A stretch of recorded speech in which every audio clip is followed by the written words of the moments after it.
Hello students, आज हम लोग करने जा रहे हैं फोटोसिंथेसिस। जैसा हम लोग जानते हैं ये one of the most important process है लाइफ के सर्वाइवल के लिए इस अर्थ के ऊपर। हमें जो फूड मिलता है उसका प्राइमरी सोर्स यही प्रोसेस है। इसके साथ ही जो कार्बन और ऑक्सीजन की साइकिल चलती है एनवायरनमेंट में, वो भी इस प्रोसेस के थ्रू ही बैलेंस्ड होती है।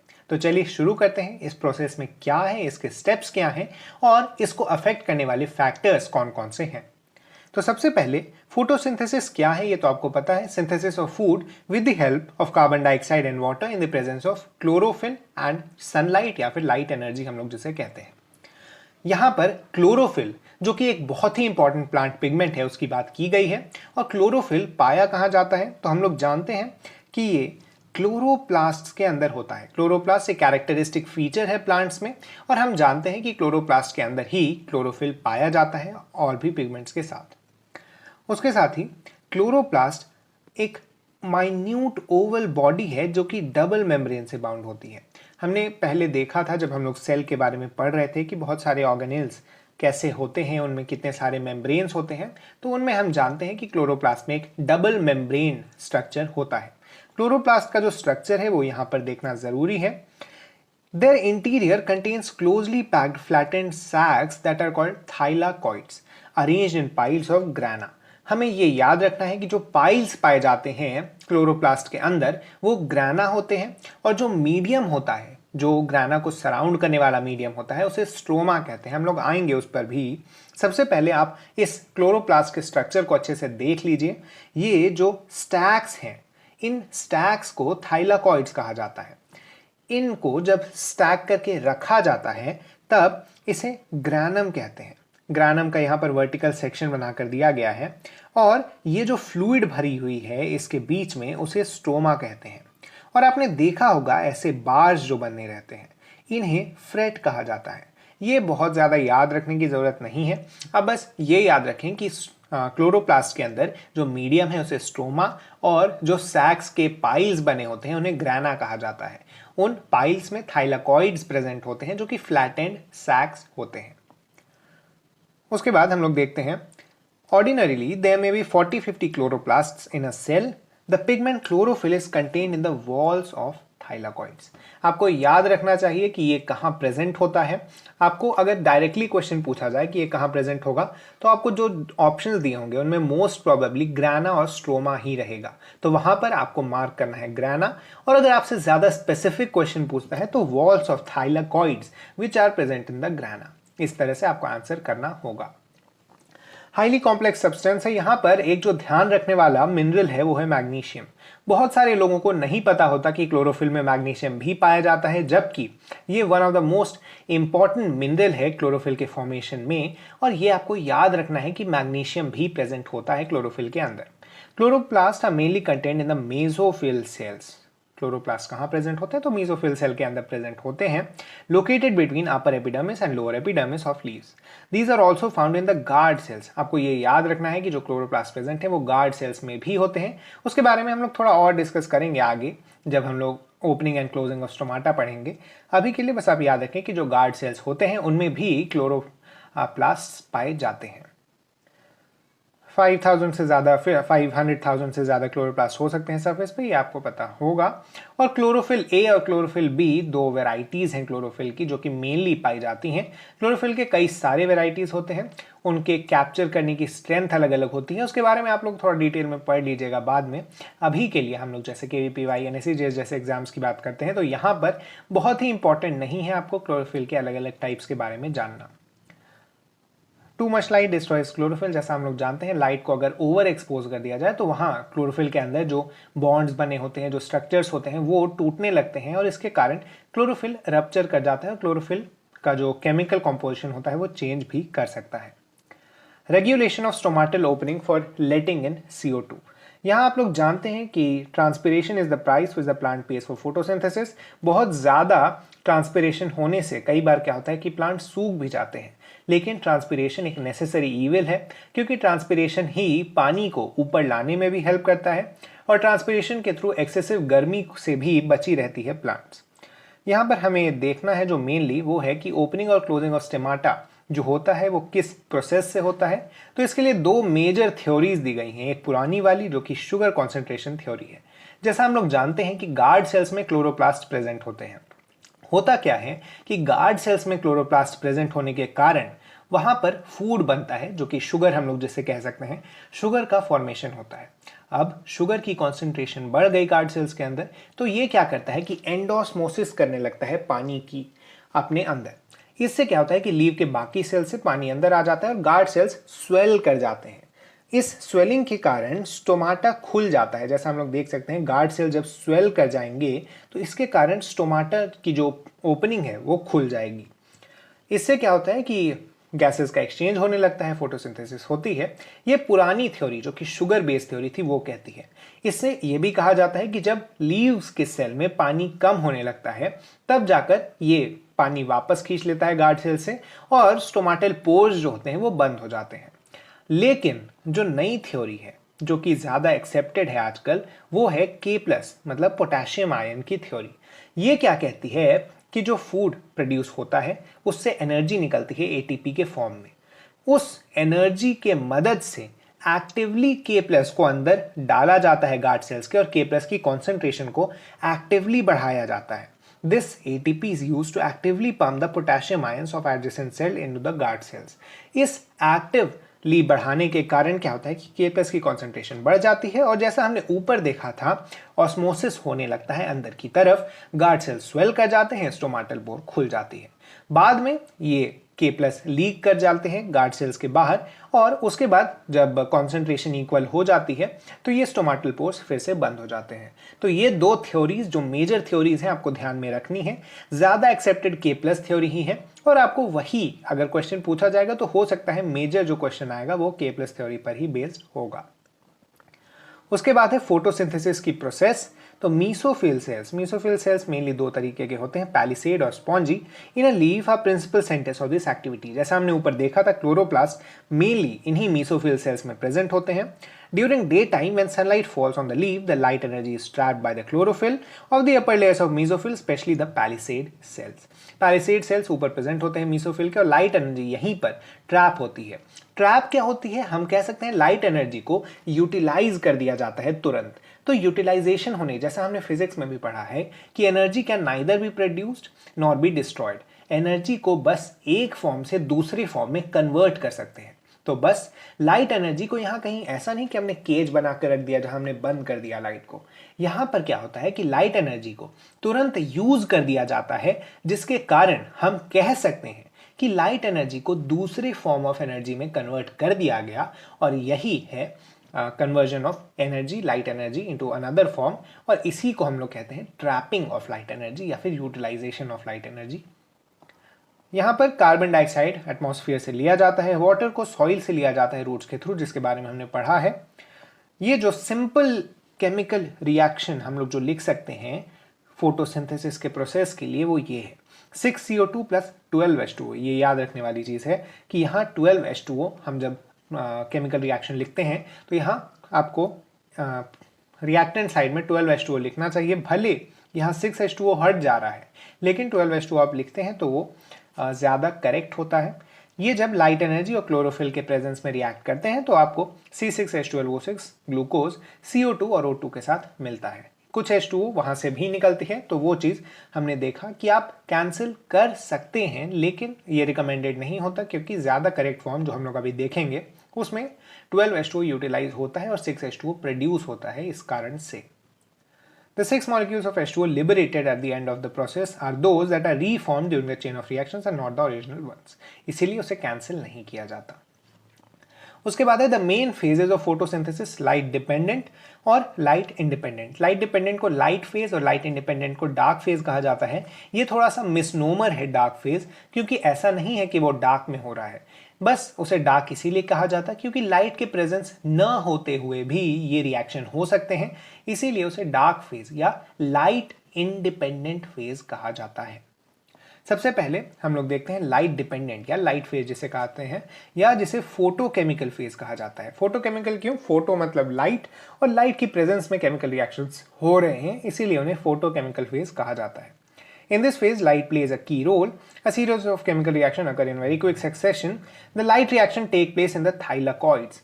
बहुत ही इंपॉर्टेंट इंफॉर्मेशन आपसे जरूर पूछी जाएगी अगर आपको इस पार्ट से क्वेश्चन आता है कि लाइट फेज कहाँ होता है, तो वहां पर थाइलाकॉइड्स में होता है।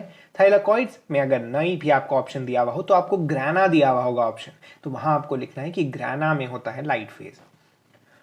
कंटेनिंग क्लोरोफिल, क्योंकि यहाँ क्लोरोफिल प्रेजेंट होता है, जैसा हमने देखा था थाइलाकॉइड्स के वॉल्स में क्लोरोफिल प्रेजेंट होता है of the chloroplast. Light reaction में मेनली जो चीजें होती हैं वो होती क्या है, एक्टिवेशन ऑफ क्लोरोफिल। क्लोरोफिल पे जब लाइट एनर्जी पड़ती है तो फोटॉन्स के फॉर्म में उसे एब्जॉर्ब कर लेता है क्लोरोफिल।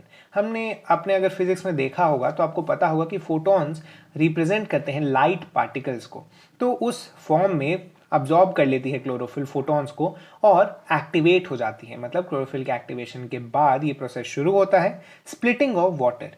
यहाँ पर फोटोलिसिस की प्रोसेस होती है। होता क्या है कि वाटर पे जब लाइट एनर्जी यूटिलाइज करके डाली जाती है तो वाटर स्प्लिट कर जाता है H+ इलेक्ट्रॉन्स और O2 में। ये O2 निकल जाती है बाहर और इलेक्ट्रॉन्स का यूज हम लोग देखेंगे, H+ का भी यूज हम लोग देखेंगे। एंड रिजल्ट में जब हम लोग आते हैं तो NADP नाम का एक केमिकल होता है जिसे निकोटिनामाइड एडेनिन डाइन्यूक्लियोटाइड फॉस्फेट कहते हैं। ये कन्वर्ट हो जाता है NADPH में उस H+ को उठाकर। यहाँ NADP+ इलेक्ट्रॉन और H+ के साथ मिलकर NADPH बना दे रहा है। ये एंजाइम अभी आपको पता होने की जरूरत नहीं है, आप बस याद रख लें कि NADP NADPH में कन्वर्ट हो रहा है। Photolysis is defined as splitting of H2 molecule into hydrogen ions and oxygen in the presence of light and grana. ग्राना में होता है क्योंकि यहाँ पर क्लोरोफिल प्रेजेंट होता है।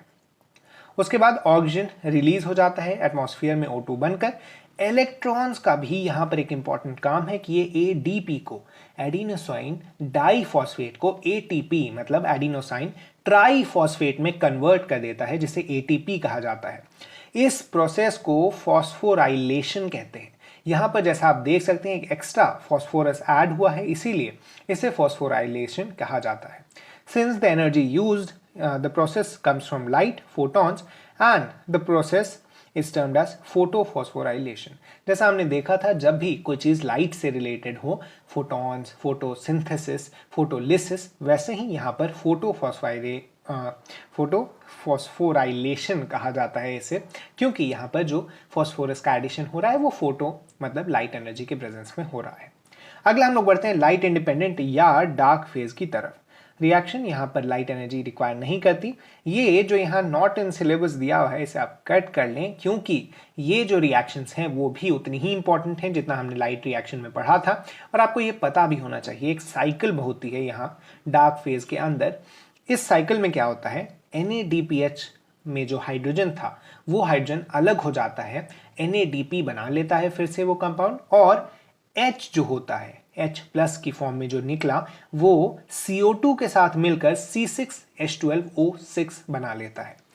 ये क्या होता है, यहाँ पर ATP एनर्जी यूज हो जाती है ग्लूकोज बनाने में। जो हमने ऊपर देखा था ADP से ATP बनाने में लाइट एनर्जी अब्जॉर्ब हुई थी, वही ATP से ADP बनाने में जो एनर्जी स्टोर हुई थी, स्टोर हमने कहा था क्योंकि कन्वर्ट किया जा सकता है एनर्जी को, वहाँ पर लाइट एनर्जी इस एनर्जी में कन्वर्ट हुई थी। वैसे ही यहाँ पर ये एनर्जी फिर से कन्वर्ट होकर बाहर निकलेगी और NADPH को NADP और H में तोड़ देगी और वो H CO2 के साथ मिलकर C6H12O6 बना लेगा और ATP अपना वापस ADP बना लेगा। उसके बाद fixation of CO2, number of steps using a special CO2 acceptor compound RUBP। ये भी इंपॉर्टेंट कंपाउंड है, इसे कहते हैं राइब्यूलोज बाइफॉस्फेट। RUBP का भी नाम आप याद रखें कि यहाँ पर CO2 एक्सेप्टर जो होता है, असल में इस साइकिल को C3 साइकिल कहा जाता है। हम लोग C4 साइकिल के बारे में इस वीडियो में तो कवर नहीं करेंगे क्योंकि हम लोग मेजरली फोटोसिंथेसिस देख रहे थे नॉर्मल प्लांट्स में। हम C4 प्लांट्स की बात एक कोई शॉर्ट वीडियो बनाकर उस पर बात कर लेंगे। वहां पर दूसरे कंपाउंड्स, दूसरा प्रोसेस और दूसरी जगहों पर वो रिएक्शंस होते हैं और वो भी याद रखना आपको जरूरी है। अभी के लिए आप बस याद रखें कि RUBP यहाँ पर जो होता है वो CO2 को एक्सेप्ट करता है, CO2 को कैच करता है, फिक्सेट करता है। वैसे ही फिक्सेशन जो होता है वो कैटलिस्ट के प्रेजेंस में होता है जिसे रूबिस्को कहते हैं। रूबिस्को का full form ribulose biphosphate carboxylase होता है। तो यहाँ पर रूबिस्को के प्रेजेंस में ये फिक्सेशन होता है। रूबिस्को एक कैटेलाइजर का काम करता है, कैटलिस्ट का काम करता है। उसके बाद है conversion of glucose into starch and other chemicals. Most green plants convert glucose into starch as soon as it is formed. कुछ प्लांट्स में क्या होता है कि शुगर के फॉर्म में भी स्टोर होता है, डाइसैकेराइड के फॉर्म में। आपने अगर शुगर केन देखा होगा, वहां पर केन शुगर के फॉर्म में स्टोर किया जाता है इस हम कह सकते हैं जो फूड बन रहा है उसे। जनरली देखा जाता है कि स्टार्च के फॉर्म में ये स्टोरेज होता है, लेकिन कुछ प्लांट्स में ऐसे डाइसैकेराइड्स भी बनाए जाते हैं। उसके बाद है अडेप्टेशन ऑफ लीफ, किस तरह से लीफ अडेप्ट करते हैं। तो ये आपको पता है, large surface area, leaf arrangement, cuticle and upper epidermis, numerous stomata, thinness of leaves, chloroplast और एक्सटेंसिव वेन सिस्टम। आगे हम लोग देखते हैं एंड रिजल्ट जो होता है प्रोडक्ट्स ऑफ फोटोसिंथेसिस का, वो किस तरह से एब्जॉर्ब होते हैं। उसके बाद यूटिलाइजेशन होता है इस फूड का और ट्रांसपोर्ट किया जाता है उसे अलग अलग जगहों में। इसके जो ट्रांसपोर्टेशन होता है उसे ट्रांसलोकेशन कहते हैं। ये जो फूड बनता है उसके ट्रांसपोर्ट को ट्रांसलोकेशन कहा जाता है। ये भी याद रखने वाली चीज़ है। अगला हम लोग बढ़ते हैं फैक्टर्स अफेक्टिंग फोटोसिंथेसिस। ये बहुत ही इंपॉर्टेंट पार्ट है इस चैप्टर का और आपको ये याद रखना चाहिए कि लाइट इंटेंसिटी और कार्बन डाइऑक्साइड कॉन्सेंट्रेशन का क्या इफेक्ट पड़ता है। तो लाइट इंटेंसिटी अगर हम लोग 0.02% कंसेंट्रेशन पर ही CO2 की बढ़ाते जाएं तो ये बढ़ते बढ़ते एक लिमिट तक आता है और उसके बाद ये कांस्टेंट हो जाता है। Rate of photosynthesis stabilized. लेकिन अगर हम लोग इस पॉइंट पर कार्बन डाइऑक्साइड की कॉन्सेंट्रेशन को बढ़ाकर 0.05% कर दें तो यहां क्या होता है कि एक बार और जंप देखी जाती है। ये जंप फिर से होता है और उस जंप के बाद स्टेबलाइज होता है रेट ऑफ फोटोसिंथेसिस।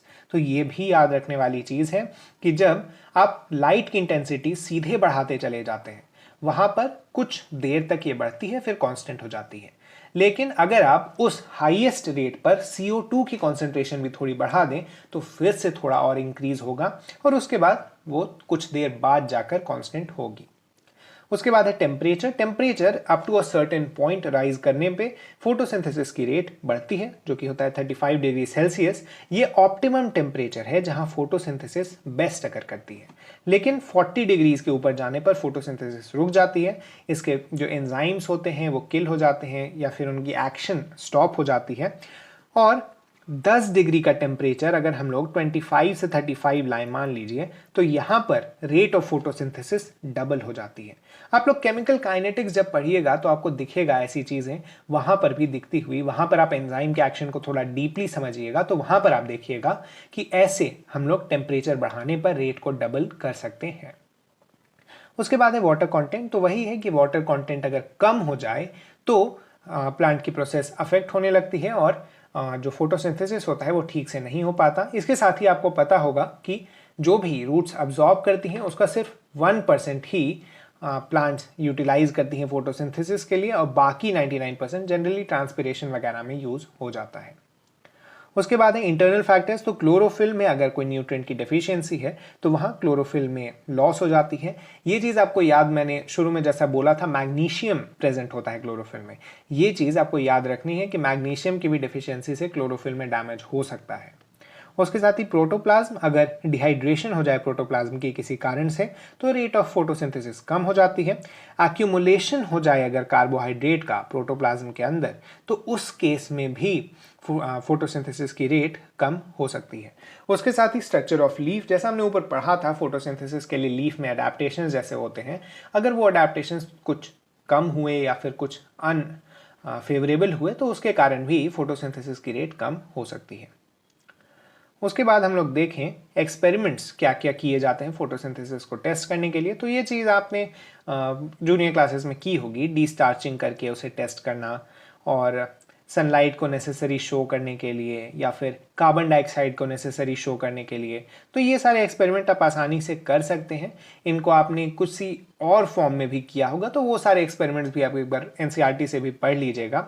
अगला हम लोग बढ़ते हैं इंपॉर्टेंस ऑफ फोटोसिंथेसिस। तो जैसा हम लोग जानते हैं फोटोसिंथेसिस काफ़ी ज़रूरी होता है हमें फूड प्रोवाइड करने में, हमें ऑक्सीजन प्रोवाइड करने में और भी ये अलग अलग फंक्शंस को काम में लाता है। ये कई बार कुछ साइकिल्स को कंप्लीट करने में हेल्प करता है। वैसे ही एक साइकिल का एग्जांपल भी दिया गया है किस तरह से कार्बन साइकिल वर्क करती है एनवायरनमेंट में। ये चीज़ आप लोग एनवायरमेंटल बायोलॉजी या एनवायरमेंटल केमिस्ट्री वगैरह में पढ़ते हैं। तो कार्बन डाइऑक्साइड किस तरह से नेचर में अलग अलग जगहों से घूमती फिरती आती है। सबसे अजीब यहाँ पर आप देख सकते हैं एक अलग प्रोसेस हमने शुरू किया है। हम लोग क्या करते हैं कि फॉसिल फ्यूल्स को निकाल कर उन्हें कंबशन कर देते हैं। जनरली जो नेचर की कैपेसिटी होती है वो बहुत ज़्यादा नहीं होती है। नेचर में क्या होता है कि जो CO2 है वो फोटोसिंथेसिस के थ्रू फिक्स होता है और फिर एनिमल्स, कंज्यूमर्स वगैरह रेस्पिरेशन के थ्रू CO2 डालते हैं। लेकिन ये एक्स्ट्रा फॉसिलाइजेशन और के बाद जो फॉसिल फ्यूल्स को हम लोग बर्न करके डाल रहे हैं एनवायरनमेंट में, इसके लिए एनवायरनमेंट बहुत रेडी नहीं है। होता क्या है कि इसके कारण ग्लोबल वार्मिंग जैसी समस्याएं देखने को मिली हैं और ये हमारे नेचर को, हमारे एनवायरनमेंट को धीरे धीरे खराब करते जा रहा है। तो इस तरह से ये चैप्टर खत्म हुआ। फोटोसिंथेसिस के बारे में हम लोग एक C4 साइकिल को लेकर एक शॉर्ट वीडियो भी बना लेंगे। वैसे अभी तक मैंने जितनी थ्योरी बताई है आपको, ये इनफ होनी चाहिए आपके पास ये क्वेश्चंस को सॉल्व करने के लिए। Thank you.